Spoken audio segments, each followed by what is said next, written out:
اسلام کے ہر دور میں مسلمانوں پر طرح طرح کے ظلم و ستم کیے گئے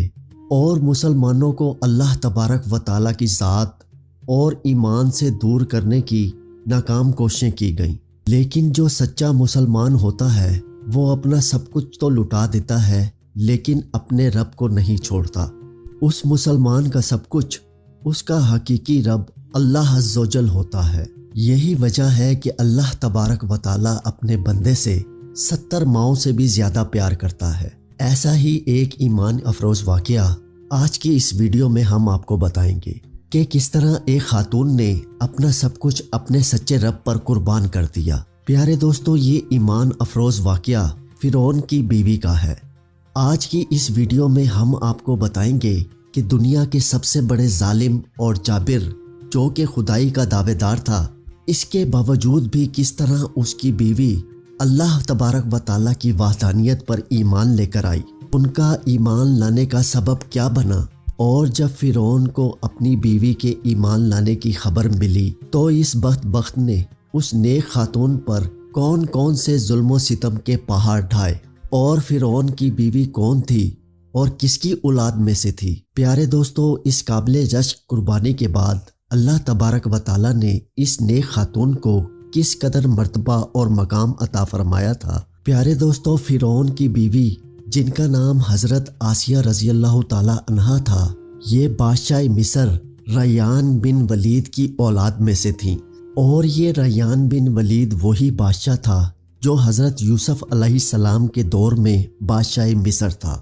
اور یہ خوش نصیب بادشاہ حضرت یوسف علیہ السلام پر ایمان لے آیا تھا۔ فرعون کی بیوی حضرت آسیہ رضی اللہ تعالی عنہا انتہائی حسین و جمیل خاتون تھی۔ کیونکہ یہ خاتون بادشاہ کی اولاد میں سے تھی، اس لیے اس کے پاس مال و دولت کی کمی نہ تھی۔ اسی وجہ سے خدام ہر وقت ان کے آگے پیچھے رہا کرتے تھے۔ یہ پاک دامن خاتون فرعون کو ناپسند کرتی تھی، لیکن فرعون چونکہ مصر کا بادشاہ تھا، اسی وجہ سے فرعون نے اس عورت کی خوبصورتی دیکھ کر زبردستی نکاح کر لیا تھا، جبکہ حضرت آسیہ رضی اللہ تعالی عنہا اور ان کے والدین اس نکاح سے خوش نہیں تھے، لیکن انہوں نے حالات کی مجبوری کی وجہ سے حضرت آسیہ رضی اللہ تعالی عنہا کا نکاح فرعون سے کر دیا تھا۔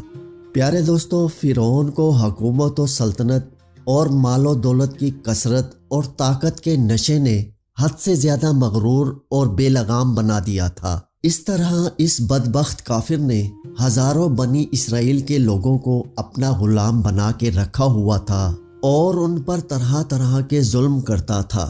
چونکہ اس بدبخت نے خدائی کا دعویٰ کر رکھا تھا، اس لیے یہ تمام انسانوں کو اپنا غلام سمجھتا تھا اور ان لوگوں کے ساتھ جانوروں جیسا سلوک کرتا تھا۔ چنانچہ وقت یوں ہی تیز رفتاری کے ساتھ چلتا رہا۔ سال مہینوں میں اور مہینے ہفتوں میں اور ہفتے دنوں میں تبدیل ہو کر گزرتے چلے گئے، اور پھر وہ وقت بھی آ گیا۔ اللہ تبارک و تعالیٰ کے پیارے نبی حضرت موسیٰ علیہ السلام اور حضرت ہارون علیہ السلام اس دنیا میں تشریف لائے، اور مصر کی سرزمین لا الہ الا اللہ کی صداؤں سے گونج اٹھی۔ اللہ تبارک و تعالیٰ نے حضرت موسیٰ علیہ السلام اور حضرت ہارون علیہ السلام کو فرعون کی طرف اور ان کی قوم کی طرف دعوت حق دینے کے لیے اور ہدایت کی طرف بلانے کے لیے مبعوث فرمایا تھا۔ اللہ تبارک و تعالیٰ کے ان پیغمبروں نے بنی اسرائیل کے لوگوں کو اللہ تبارک و تعالیٰ کی وحدانیت کی طرف بلایا اور لوگوں کو باطل معبودوں کی پوجا سے منع فرمایا۔ حضرت موسیٰ علیہ السلام نے فرعون کو طرح طرح کے معجزات دکھائے، لیکن اس کے باوجود بھی یہ لوگ کفر اور سرکشی پر اڑے رہے اور اللہ تبارک و تعالیٰ کی وحدانیت کا مسلسل انکار کرتے رہے۔ اس کے باوجود بھی حضرت موسیٰ علیہ السلام فرعون کو اور بنی اسرائیل کے بدبخت لوگوں کو دعوت حق دیتے رہے۔ جب فرعون حضرت موسیٰ علیہ السلام کی اس تبلیغ سے تنگ آ گیا تو اس نے یہ خیال کیا کیوں نہ حضرت موسیٰ علیہ السلام کو لوگوں کے سامنے جھوٹا ثابت کیا جائے۔ فرعون نے حضرت موسیٰ علیہ السلام کو جھوٹا ثابت کرنے کے لیے ایک خاص دن مقرر کیا، جس دن مصر کے اندر ایک بہت بڑا میلہ لگتا تھا اور جس میلے کے اندر کثیر تعداد میں لوگ جمع ہوتے تھے۔ فرعون نے مصر کے تمام بڑے بڑے جادوگروں کو بلایا اور حضرت موسیٰ علیہ السلام کو جھوٹا ثابت کرنے کا کہا۔ چنانچہ جب وہ میلے کا دن آیا تو ایک وسیع و عریض میدان کو سجایا گیا اور ادھر فرعون اپنی فرعونیت کے نشے میں مخمور ہو کر اپنے عالی شان تخت پر جا بیٹھا، اور سلطنت کے کونے کونے سے بلائے گئے بڑے بڑے جادوگر بھی جمع ہو چکے تھے، اور اس طرح ہزاروں افراد کا مجمع بھی جمع ہو چکا تھا، اور یہ حق اور باطل کا عظیم ترین معرکہ تھا جس کو دیکھنے کے لیے بے شمار لوگ جمع ہوئے تھے۔ اور ادھر اللہ تعالیٰ کے سچے نبی حضرت موسیٰ علیہ السلام اور حضرت ہارون علیہ السلام بھی تشریف لا چکے تھے، اور حضرت موسیٰ علیہ السلام کے چہرہ انور پر جاہ و جلال نظر آ رہا تھا۔ چنانچہ اس عظیم معرکے کا آغاز ہوا اور جادوگروں نے فرعون کی عزت کی قسم کھا کر اپنے جادو کی لاٹھیاں اور رسیاں پھینکنا شروع کی، تو وہ لاٹھیاں اور رسیاں ایک دم سے سانپ بن کر پورے میدان میں دوڑنے لگیں۔ ان سانپوں کو دیکھ کر پورے مجمع کے اندر خوف و ہراس پھیل گیا، اور تمام لوگ بدحواس ہو کر ادھر ادھر بھاگنے لگے۔ ادھر فرعون اور اس کے جادوگر اپنے نشے میں بدمست ہو کر تالیاں بجانے لگے اور اس منظر کو دیکھ کر خوش ہونے لگے۔ ادھر اللہ تبارک و تعالیٰ نے اپنے پیارے پیغمبر حضرت موسیٰ علیہ السلام کو اپنا عصا مبارک پھینکنے کا حکم دیا، تو حضرت موسیٰ علیہ السلام نے اللہ تبارک و تعالیٰ کے حکم کی تکمیل کرتے ہوئے اپنے عصا مبارک کو ان سانپوں کے ہجوم میں ڈال دیا۔ چنانچہ دیکھتے ہی دیکھتے حضرت موسیٰ علیہ السلام کا عصا مبارک ایک خوفناک اور ہیبت ناک اژدہا بن کر نمودار ہوا، جس نے جادوگروں کے تمام چھوٹے چھوٹے سانپوں کو نگل لیا۔ حق اور باطل کا یہ عظیم الشان معجزہ دیکھ کر جادوگروں کے دلوں میں ایمان کا نور چمک اٹھا، اور تمام جادوگر اللہ تبارک و تعالیٰ کی بارگاہ میں سجدے میں گر گئے، اور تمام جادوگروں نے اللہ تبارک و تعالیٰ کی وحدانیت کی تصدیق کی اور اللہ تبارک و تعالیٰ کی سچی ذات پر ایمان لے آئے۔ چنانچہ جب حضرت موسیٰ علیہ السلام کے اس عظیم الشان معجزے اور جادوگروں کے ایمان لانے کی خبر حضرت آسیہ کو پہنچی، تو اس وقت حضرت آسیہ رضی اللہ تعالیٰ عنہا کے دل میں بھی فوراً حق کا نور چمک اٹھا، اور اس طرح حضرت آسیہ رضی اللہ تعالیٰ عنہا اللہ تبارک و تعالیٰ کی وحدانیت پر ایمان لے آئیں۔ لیکن ان کا ایمان لانا اتنا آسان نہ تھا، کیونکہ وہ ایک ظالم اور جابر اور خدائی کے دعوے دار حکمران کی بیوی تھیں، اور حضرت آسیہ رضی اللہ تعالیٰ عنہا کے دل میں یہ بھی ڈر تھا کہ اگر فرعون کو میرے ایمان کا پتہ چل گیا تو وہ ظالم بادشاہ مجھ پر ظلم و ستم کے پہاڑ ڈھائے گا اور اپنے ظلم کی تمام حدیں پار کر دے گا۔ لیکن اس کے باوجود بھی حضرت آسیہ نے اپنا سب کچھ اللہ تبارک و تعالیٰ کی ذات پر چھوڑ دیا اور اللہ تبارک و تعالیٰ کی وحدانیت پر ایمان لے آئیں۔ ابتدا میں حضرت آسیہ رضی اللہ تعالیٰ عنہا نے اپنے ایمان کو کسی پر ظاہر نہ کیا۔ کچھ عرصہ یوں ہی گزرتا رہا، پھر ایک دن ایسا عجیب و غریب واقعہ پیش آیا کہ جس واقعے کے بعد حضرت آسیہ رضی اللہ تعالیٰ عنہا کے دل میں فرعون کے لیے مزید غضب کی آگ بھڑک اٹھی، اور حضرت آسیہ رضی اللہ تعالیٰ عنہا فرعون سے مزید نفرت کرنے لگیں، اور فرعون کے مسلمانوں پر کیے گئے ظلم و ستم حضرت آسیہ رضی اللہ تعالیٰ عنہا کے لیے ناقابل برداشت تھے۔ چنانچہ وہ عبرتناک واقعہ کچھ یوں پیش آیا کہ فرعون کی بیٹی کی ایک خادمہ تھی جو فرعون کی بیٹی کے سر میں کنگھی کیا کرتی تھی۔ ایک دن اس خادمہ کے ہاتھ سے کنگھی گر گئی تو اس خادمہ نے بسم اللہ پڑھ کر کنگھی کو اٹھا لیا۔ اس وقت فرعون کی بیٹی نے ان کلمات کو سن لیا اور فرعون سے جا کر اس خادمہ کی شکایت کر دی کہ وہ خادمہ آپ کے علاوہ کسی اور کی عبادت کرتی ہے اور آپ کے علاوہ کسی اور کو اپنا خدا مانتی ہے۔ یہ بات سن کر فرعون غصے سے لال پیلا ہو گیا اور اس نے غضبناک ہو کر اس خادمہ کو اپنے دربار میں بلوایا اور اس خادمہ کے ایمان لانے کی حقیقت دریافت کی کہ آخر کار وہ کس کو اپنا خدا مانتی ہے، اور فرعون اس سے کہنے لگا کیا تم میرے علاوہ کسی اور کو اپنا خدا مانتی ہے؟ تو اس وقت اس خادمہ نے فوراً جواب دیا کہ ہاں، تیرا اور میرا رب اللہ عز و جل ہی ہے، وہی وحدہ لا شریک ہے اور اس کے علاوہ اس کا کوئی شریک نہیں۔ چنانچہ خادمہ کی یہ بات سن کر فرعون اس پر مزید غضبناک ہو گیا، اور فرعون نے اس خادمہ کو اور اس کے معصوم بچوں کو کھولتے ہوئے تیل میں ڈال دیا اور ان کو شہید کر دیا۔ یہ خوفناک اور دل خراش منظر اس وقت فرعون کی بیوی بھی دیکھ رہی تھی۔ اسی دوران اللہ تبارک و تعالیٰ کی قدرت کی جلوہ گری ہوئی اور اللہ تبارک و تعالیٰ نے حضرت آسیہ رضی اللہ تعالیٰ عنہا کی آنکھوں سے غیب کے پردے اٹھا دیے تھے اور فرعون کی بیوی کی بصیرت کو وسیع فرما دیا تھا۔ اور فرعون کی بیوی نے یہ منظر بھی دیکھا کہ فرشتے اس خادمہ کی روح کو لے کے آسمان کی طرف جا رہے ہیں۔ اس طرح فرشتوں کو دیکھنے کے بعد فرعون کی بیوی کا ایمان مزید مضبوط ہو گیا اور وہ مزید اللہ تبارک و تعالیٰ کی وحدانیت کا یقین کرنے لگی، اور حضرت موسیٰ علیہ السلام کی صداقت اور حقانیت بھی واضح ہو گئی۔ اس خوفناک منظر کو دیکھنے کے بعد فرعون کی بیوی سوچ میں پڑ گئی اور سوچنے لگی کہ میں مسلمان ہونے کے باوجود بھی مسلمانوں پر ہونے والے اس ظلم و ستم کو کیسے برداشت کر سکتی ہوں۔ ابھی فرعون کی بیوی اپنے خیالات کے اندر گم تھی کہ فرعون اپنی بیوی کے پاس آیا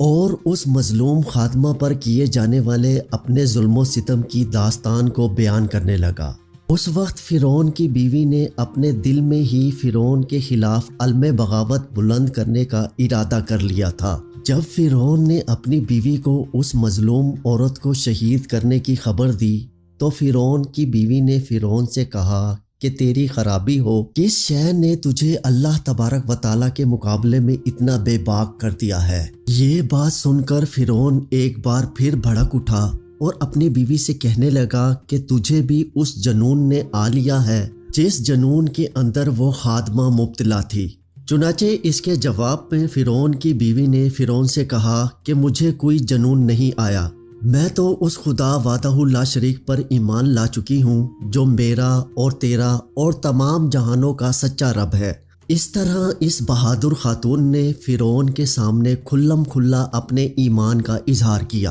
فرعون اپنی بیوی کی یہ بات سن کر حیران و پریشان رہ گیا، اور فرعون شروع میں بغیر کسی ظلم و ستم کے اپنی بیوی کو سمجھانے کی کوشش کرنے لگا، اور فرعون نے اپنی بیوی کو ایمان سے دور کرنے کے لیے ان کے والدین کو بھی بلوایا اور ان کو دھمکی دینے لگا کہ اگر تمہاری بیٹی نے حضرت موسیٰ علیہ السلام کے خدا کا انکار نہ کیا تو ضرور یہ موت کا مزہ چکھے گی۔ حضرت آسیہ کے والدین نے تنہائی کے اندر حضرت آسیہ کو سمجھانے کی کوشش کی۔ انہوں نے اپنے والدین کی بات کو ماننے سے انکار کر دیا اور حضرت آسیہ رضی اللہ تعالی عنہا کہنے لگیں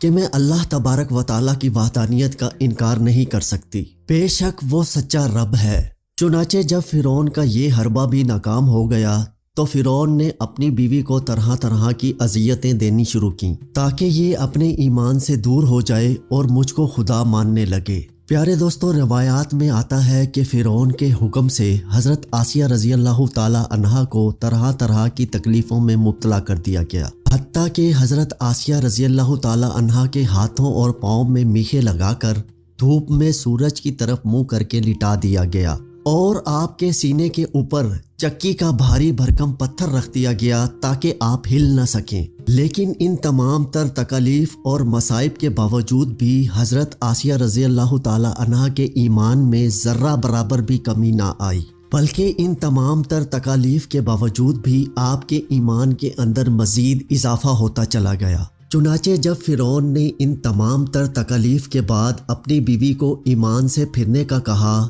تو حضرت آسیہ نے بڑا ہی ایمان افروز اور ایمان کو تازہ کر دینے والا جواب دیا، اور فرعون کا گھمنڈ خاک میں مل گیا، اور فرعون حضرت آسیہ کے ایمان کے آگے گھٹنے ٹیکنے پر مجبور ہو گیا۔ چنانچہ حضرت آسیہ نے ارشاد فرمایا، اے دشمن خدا، اے ظالم انسان، تو میرے وجود پر تو قابض ہو سکتا ہے، لیکن میرا دل اللہ تبارک و تعالیٰ کی پناہ میں ہے۔ اگر تو میرے جسم کے ہر حصے کو بھی کاٹ دے تب بھی میرا عشق اور ایمان اللہ تبارک و تعالیٰ کی بارگاہ میں بڑھتا چلا جائے گا۔ اسی دوران جب حضرت آسیہ رضی اللہ تعالی عنہا پر ظلم و ستم کے پہاڑ گرائے جا رہے تھے، حضرت موسیٰ علیہ السلام وہاں سے گزرے تو حضرت موسیٰ علیہ السلام سے حضرت آسیہ نے پوچھا، کیا میرا رب مجھ سے راضی ہے؟ تو حضرت موسیٰ علیہ السلام نے ارشاد فرمایا، اے آسیہ، آسمان کے فرشتے تیرے انتظار میں ہیں اور اللہ تبارک و تعالیٰ تیرے ایمان اور تیرے کارناموں پر فخر فرماتا ہے۔ آپ اللہ تبارک و تعالیٰ کی بارگاہ میں سوال کریں، آپ کی ہر حاجت پوری کی جائے گی۔ اس وقت حضرت آسیہ رضی اللہ تعالیٰ عنہا نے اللہ تبارک و تعالیٰ کی بارگاہ میں یہ دردناک دعا کی، اے میرے پروردگار، میرے لیے اپنے پاس جنت میں ایک گھر بنا اور مجھے فرعون اور اس کے ظلم سے نجات دے اور مجھے ان ظالموں سے نجات بخش۔ ادھر جب فرعون نے حضرت آسیہ کو ایمان سے دور کرنے کی تمام تر کوششیں کر لیں اور ہر کوشش کے اندر ناکامی کا سامنا کرنا پڑا، تو اس وقت فرعون نے حضرت آسیہ کو شہید کرنے کا فیصلہ کر لیا، اور آخری حربے کے طور پر فرعون نے اپنے کارندوں سے کہا کہ ایک بہت بڑی چٹان لے کر آؤ، اگر یہ چٹان دیکھ کر اپنے ایمان پر قائم رہتی ہے تو یہ چٹان اس پر گرا دینا، اور اگر یہ ایمان سے پھر جاتی ہے تو پھر یہ میری بیوی ہے۔ پیارے دوستو، اس خوفناک منظر کے وقت جہاں ایک طرف زندگی ہے اور دوسری طرف موت کھڑی ہے، اس وقت حضرت آسیہ نے آسمان کی طرف اپنا سر اٹھا کر دیکھا تو جنت کے اندر سفید موتیوں والا محل نظر آیا، جس سے آپ کا ایمان مزید بڑھ گیا، اور اسی حالت میں آپ کی روح پرواز کر جاتی ہے، اور اس کے بعد آپ رضی اللہ تعالی عنہا کے جسم مبارک پر وہ چٹان گرا دی جاتی ہے، اور وہ چٹان ایسے بدن پر گرائی جاتی ہے جس میں روح نہیں ہوتی۔ اس واقعے کے دوران جب فرعون اپنی بیوی پر طرح طرح کے ظلم کر رہا تھا، اس وقت اللہ تبارک و تعالیٰ نے اپنے فرشتوں کو حضرت آسیہ رضی اللہ تعالیٰ عنہا پر مقرر کر دیا تھا، اور وہ فرشتے حضرت آسیہ پر سایہ کیے ہوئے تھے اور ان کو جنت کے اندر اپنا مقام دکھا دیا تھا، جس کی وجہ سے حضرت آسیہ رضی اللہ تعالیٰ عنہا کا ایمان مزید مضبوط ہو گیا اور فرعون کی تمام مصیبتوں کو آپ بھول گئیں۔ اس طرح حضرت آسیہ رضی اللہ تعالی عنہا نے دنیا کی تمام تر تکالیف اور مصیبتوں کو برداشت کیا، لیکن اللہ تبارک و تعالی کی وحدانیت کو نہیں چھوڑا، اور پھر اللہ تبارک و تعالی نے حضرت آسیہ کو وہ مقام عطا فرمایا جو مقام آج تک کسی کو نہیں ملا۔ حضرت آسیہ رضی اللہ تعالی عنہا جب جنت میں جائیں گی، اللہ تبارک و تعالی ان کو یہ نعمت عطا فرمائے گا کہ وہ جنت میں حضور پاک صلی اللہ علیہ وآلہ وسلم کی زوجہ محترمہ ہوں گی، اور اللہ تبارک و تعالی ان کا شمار حضور صلی اللہ علیہ وآلہ وسلم کی ازواج مطہرات میں فرمائے گا۔ اللہ سے دعا ہے کہ اللہ تبارک و تعالی ہمارے دلوں میں اپنا عشق اور ایمان سلامت رکھے، اور حضور پاک صلی اللہ علیہ وآلہ وسلم کی محبت کے اندر جینا اور مرنا نصیب